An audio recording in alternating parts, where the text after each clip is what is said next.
The witch's home is at the top of the hill. An obsidian cave with a long hallway down.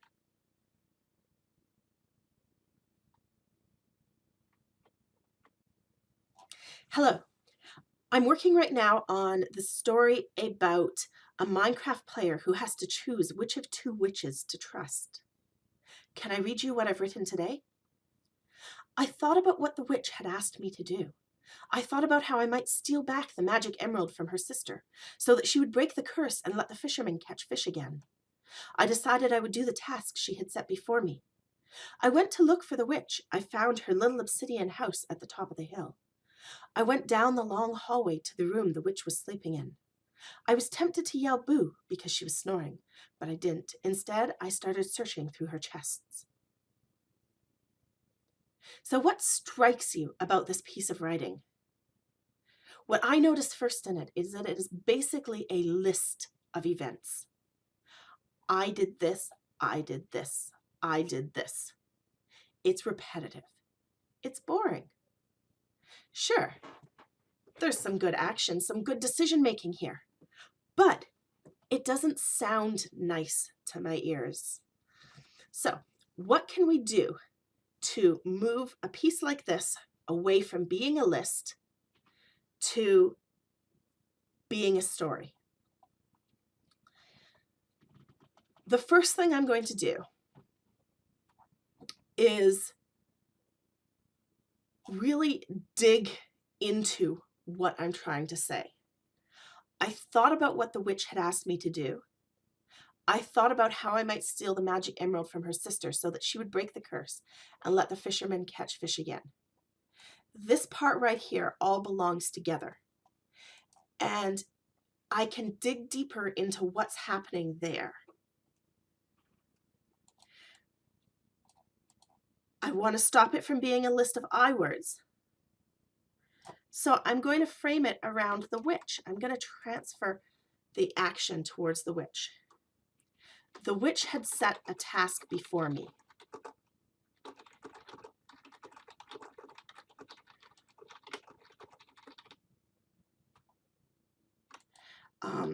Okay, I had to steal back the magic emerald from her sister. An I sentence, I could go with that, but let's see if I can come up with something better here. The witch had set a task before me.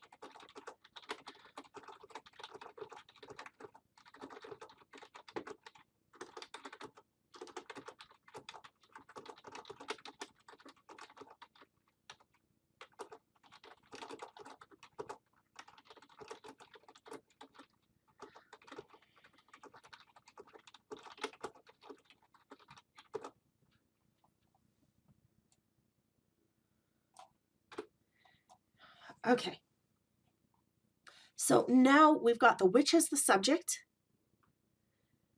of the first two sentences, and then we've got some questions. Could I do it? Could I really steal the magic emerald back from her? If I look at the next sentence, I decided I would do the task she set before me. This makes it sound like there must be some difficulty in making the decision. It's not a straightforward thing. It's not something that is predetermined. So one of my options is to add something about the danger, something about why the person might not want to do this. Could I really steal the magic emerald back from her sister?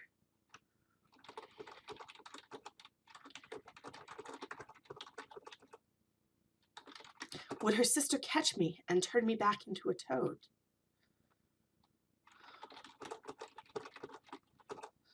Would I take the risk?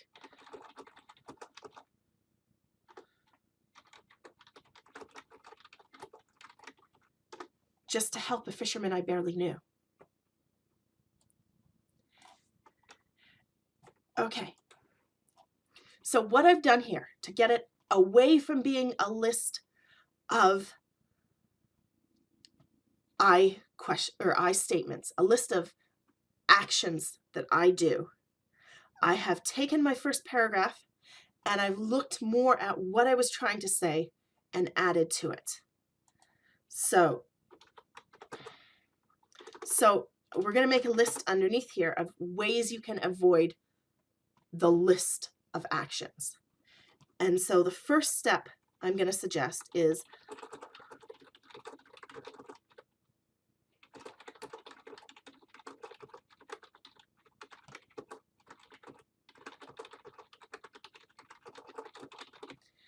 look at what you're trying to say with your list of actions. Why do the actions have significance? And dig into that significance a little bit more. My first two actions in this were to tell what it is the person has to do, why he's going to break into this. And so I'm going to dig more into why he's going to sneak into the witch's hut. And I'm getting into why he's making that decision. Now, the next thing that you can do is remove unnecessary I statements. So when I say I decided I would do the task I set before me, do I need I decided here?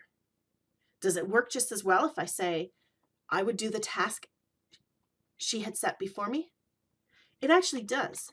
Or I can make it a little bit stronger by saying, yes, I would do the tasks she had set before me. I've just asked all these questions about it, about the safety and the danger. So yes, I would do the tasks she set before me. I went to look for the witch. I found her little obsidian house at the top of the hill. So I found is another of these unnecessary I statements. Her little obsidian house was at the top of the hill.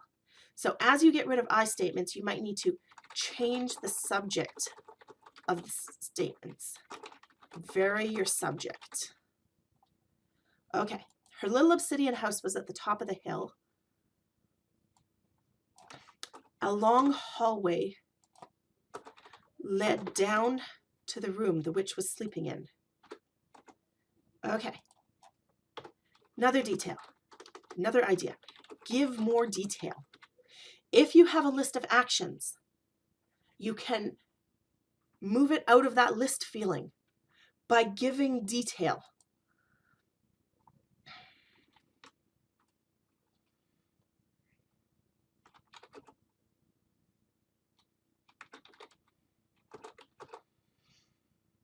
She snored.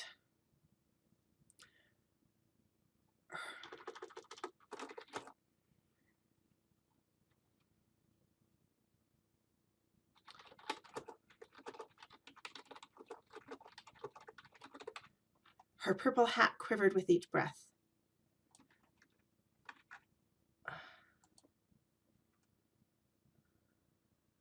I was tempted to yell boo.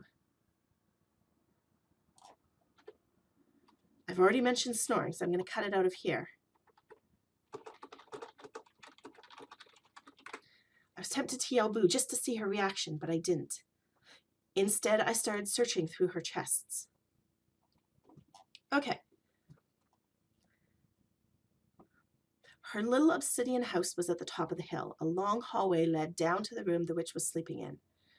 She snored. I'm going to go with she was snoring. So one of the things I'm doing here, I'm rereading what I wrote, and I'm reading it out loud. Now, partly I'm reading it out loud so that you can hear, but partly I'm reading it out loud because as I read it out loud, I start to notice the little things that are awkward to say. Sometimes when we write things that we wouldn't actually say in real life because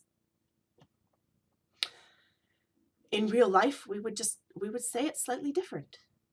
So read it out loud. A long hallway led down to the room the witch was sleeping in. She was snoring. Her purple hat quivered with each breath. Quivered, shook slightly, I'm going to say, with each breath.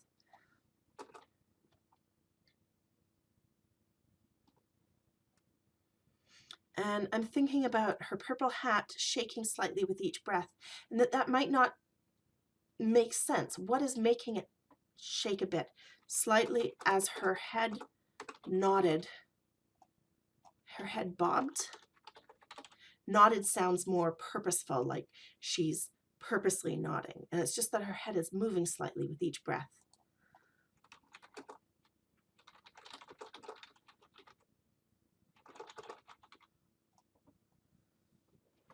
Okay, she seemed so peaceful, so calm. I was tempted to yell boo just to see her reaction, but I didn't. Instead, I started searching through her chests. Now, you'll notice I still have quite a few I statements. There's still a lot of actions that are the player doing something, but it's broken up a little. It's not all a list anymore. There's a bit more detail.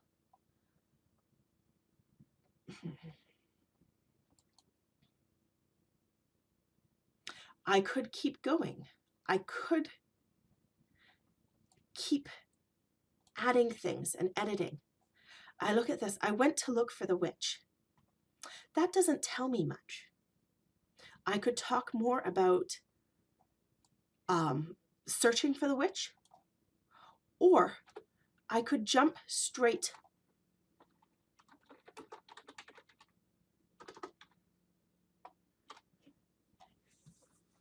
to talking about the witch's house. I can skip the whole search for it completely. If searching isn't important, then I don't need to include it. The witch's little obsidian house was at the top of the hill. Okay, so I guess I can add remove unnecessary statements to my list of things to do to prevent your work from just being a list.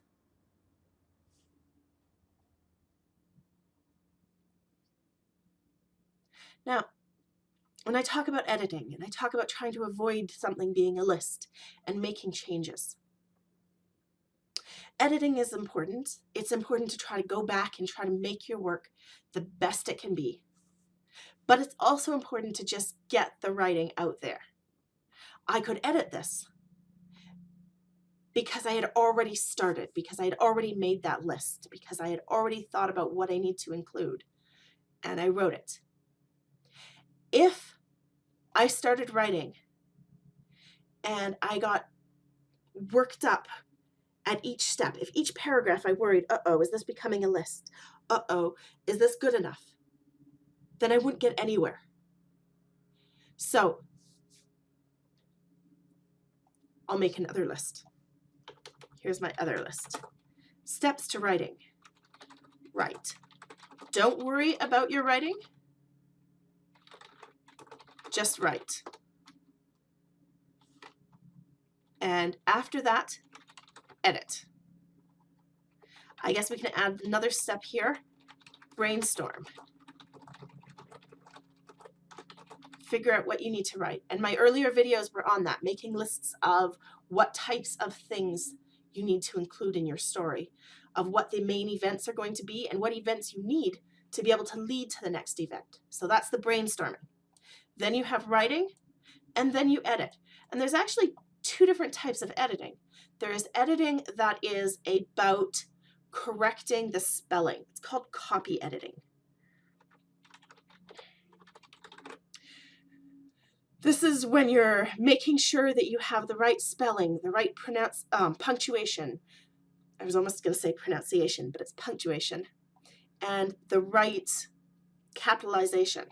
So copy editing is important. There's another type of editing before that, which is